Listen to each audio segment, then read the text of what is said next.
The line between disinformation and misinformation is not always an easy one to find. Governments need to be willing to do things that are out of their historical perspective, or for the most part, it's really a war footing that we need to be on. It can happen quickly. A Marshall-type plan, don't mean to say that exactly, but a Marshall plan that can go into effect can stimulate change very quickly. The distrust relates to the health system more generally. A step up from the part of the government on enforcement actions against fake news. I think a couple of things we have to consider are, even before this began, the anti-vaccine movement was very strong, and this is something specifically through social media that has spread. Welcome to Event 201.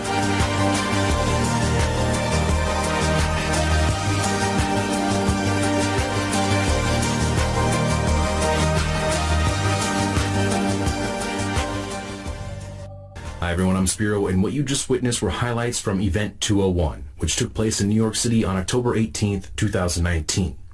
Event 201 is a high-level pandemic exercise hosted by the Johns Hopkins Center for Health Security in partnership with the World Economic Forum and the Bill and Melinda Gates Foundation.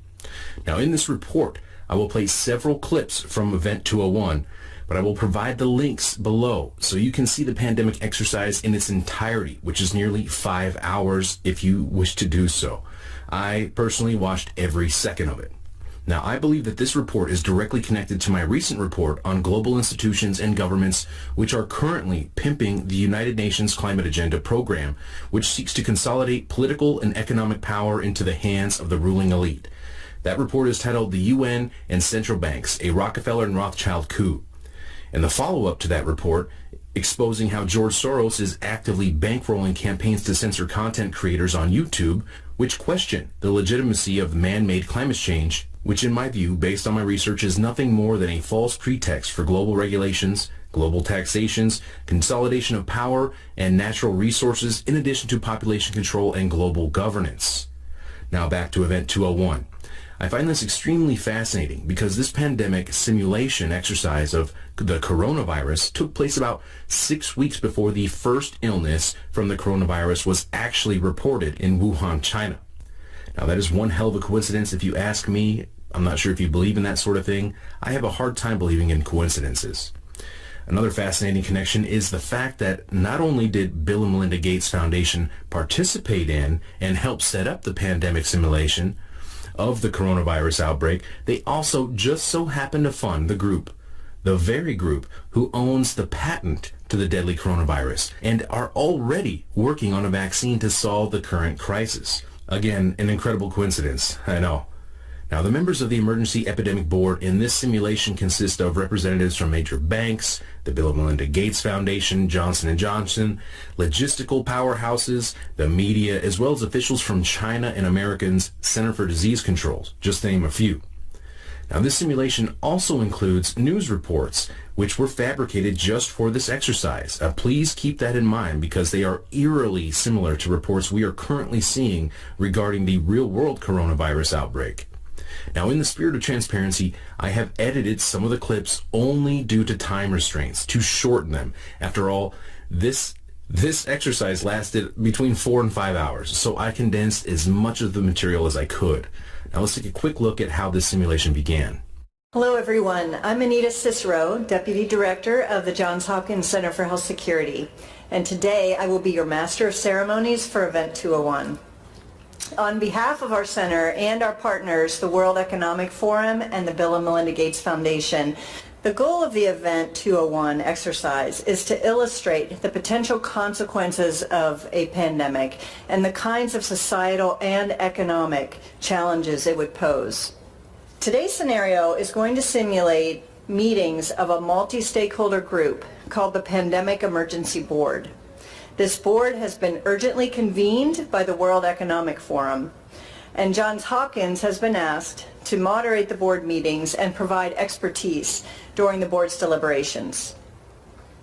The mission of the Pandemic Emergency Board is to provide recommendations to deal with the major global challenges arising in response to an unfolding pandemic. The board's recommendations are aimed at top decision makers in national governments, global business, and international organizations. The scenario you will be presented with this morning could easily become one a shared reality one day. I fully expect that we will be confronted by a fast-moving, highly lethal pandemic of a respiratory pathogen. It began in healthy-looking pigs, months, perhaps years ago. A new coronavirus spread silently within herds. Gradually, farmers started getting sick. Infected people got a respiratory illness with symptoms ranging from mild flu-like signs to severe pneumonia. The sickest required intensive care. Many died. At first, the spread was limited to those with close contacts, healthcare personnel, co-workers, and families. But now, it's spreading rapidly throughout local communities. International travel has turned local epidemics into a pandemic spanning the globe.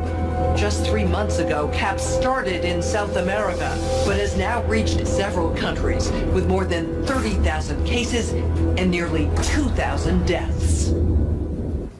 Now, this pandemic simulation was broken up into 5 segments ranging from transportation and trade to communications and continuity of infrastructure. Some of the most shocking material is in segment 4 regarding communications. Let's take a quick look. Again, this is a simulation of a coronavirus outbreak which took place only 6 weeks before the actual coronavirus outbreak. Global health experts have highlighted that dis and misinformation are wreaking havoc on the CAPS response.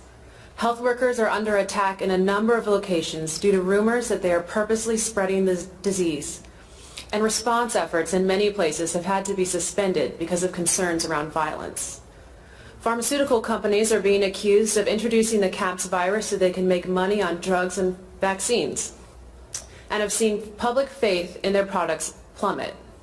Unrest due to false rumors and divisive messaging is rising and is exacerbating spread of the disease as levels of trust fall and people stop cooperating with response efforts. This is a massive problem, one that threatens governments and trusted institutions. National governments are considering or have already implemented a range of interventions to combat misinformation. Some governments have taken control of national access to the internet. Others are censoring websites and social media content. And a small number have shut down internet access completely to prevent the spread of misinformation. Penalties have been put in place for spreading harmful falsehoods, including arrests.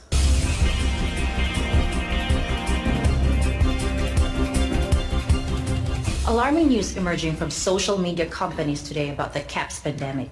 Twitter and Facebook are reporting they've identified and deleted a disturbing number of accounts dedicated to spreading disinformation about the outbreak. For more on this, we go to our correspondent, Catalina Parks. Jen, these accounts were created by several state-sponsored groups intending to sow political discord, and some individuals are seemingly seeking to gain financial advantages.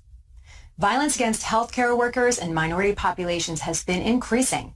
A recent riot highlights the real danger in these posts. Countries are reacting in different ways as to how best to manage the overwhelming amounts of dis and misinformation circulating over the internet.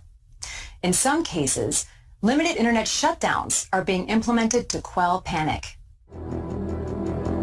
How much control of information should there be, and by whom? And how can false information be effectively challenged? And what if that false information is coming from companies or from governments? We're at a moment where the social media platforms have to step forward and recognize the moment to assert that they're a technology platform and not a broadcaster is over. They in fact have to be a participant in broadcasting accurate information and partnering with the scientific and health communities to counterweight, if not flood the zone of accurate information, because to put the genie back in the bottle of the misinformation and disinformation is nigh impossible. One thing we haven't spoken about, and I'm wondering whether it's time to talk about this, is a step up from the part of the governments on enforcement actions against fake news. My team has been monitoring the public response, and on various social media channels and cable networks there's been some conspiracy theories that are around about the potential that pharmaceutical companies or the UN have released this for their own benefit. So as we move forward, obviously trust in pharmaceuticals and government is very important at this moment. And so as we move forward with developing the right scenarios, we have to make sure that the public communication is a major part of that because of these conspiracy theories. As you can see, the subject of dominating and controlling information is a top priority. While I understand that fake news is and can be very dangerous and damaging, we must keep in mind that governments and the media have an extensive track record of dishonesty and selling outright lies to the public all of the time. Now, in this simulation, the Pandemic Emergency Board goes on to decide that a centralized source of information led by the World Health Organization, which falls under the United Nations, is the only way to ensure that they can control information in order to combat fake news, misinformation, and disinformation. Now, that means news reports like this one, which counter the official story, warning that a deadly virus could potentially escape a level 4 biolab in Wuhan, China, and cause an outbreak is possible. And wouldn't you know it, another coincidence. Yeah, the city of Wuhan, China is the same city where this level 4 biolab is located and appears to be ground zero of this real-world coronavirus outbreak. And currently millions of people are under quarantine as this virus is reportedly spread to more than 10 countries. Now, like any good detective, one must always ask, who stands to gain from this? Is this all just a coincidence, or is there something else going on? Now, sadly, channels like mine and many others probably will not be around for too much longer, so please be sure to follow me on alternative sites like BitChute, where I post all my videos. I'm also on Twitter. For how long is anybody's guess, so I set up an account on Gab. Now, both BitChute and Gab both pride themselves on not censoring content. You can also find my work at activistpost.com. Please share this report far and wide. For now, I will leave you with another couple clips from this pandemic simulation. I'm Spiro. Thanks for watching. Stay tuned for more. I do think that there needs to be sort of an honest broker, a centralized command and control organization that really brings together the public-private sector, both on a global approach and also on a local approach. Thank you. Yes, I agree. And I wanted to speak to the point about having the honest broker. And I think in this regard, the United Nations fits the bill. I think a complementary tactic, too, is to tap faith-based organizations and civil society and other institutions to recruit them also to basically, almost at a grassroots level, continue to basically have the integrity of the information. It's important that the UN and WHO remain very clear, but when they challenge governments directly, they often get into this issue of sovereignty. And so I think it's really important not to have that as the only response. I think it's really critical to think about soft power influence. As important background for this discussion, we want to start the meeting by viewing this news story that just aired on Global News Network.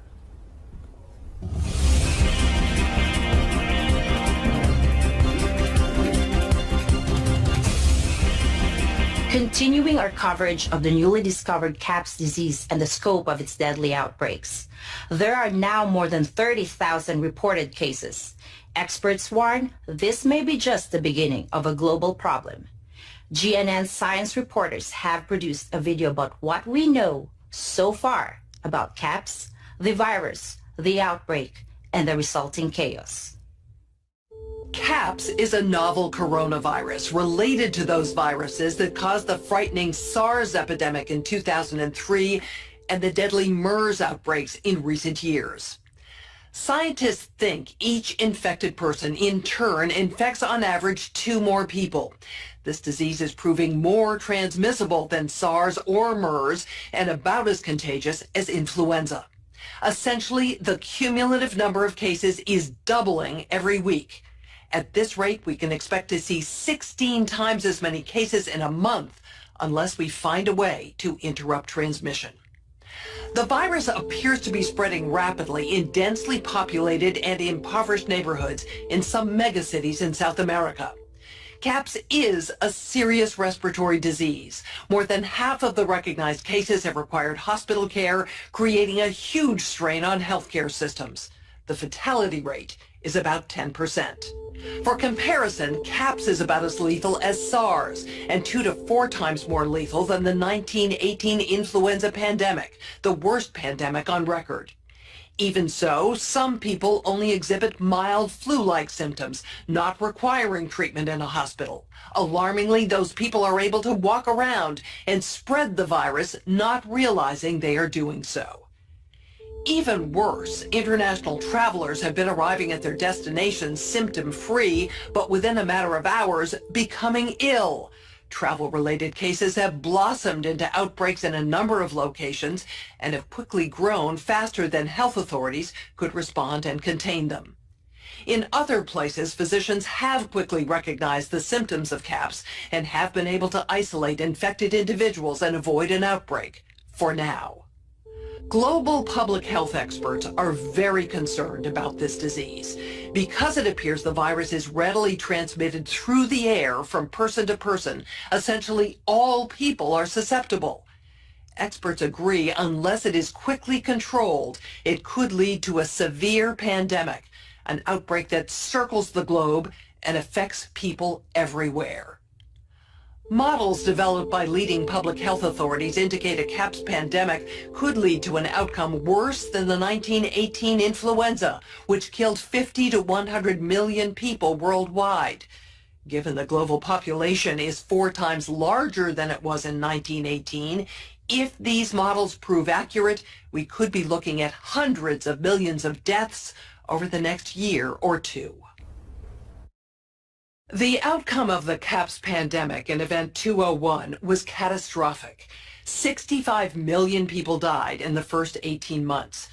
The outbreak was small at first and initially seemed controllable, but then it started spreading in densely crowded and impoverished neighborhoods of megacities. From that point on, the spread of the disease was explosive. Within 6 months, cases were occurring in nearly every country. The global economy was in a free fall. The GDP down 11%. Stock markets around the world plummeted between 20 and 40% and headed into a downward cycle of fear and low expectation. Businesses were not borrowing, banks were not lending. Everyone was just hoping to hunker down and weather the storm.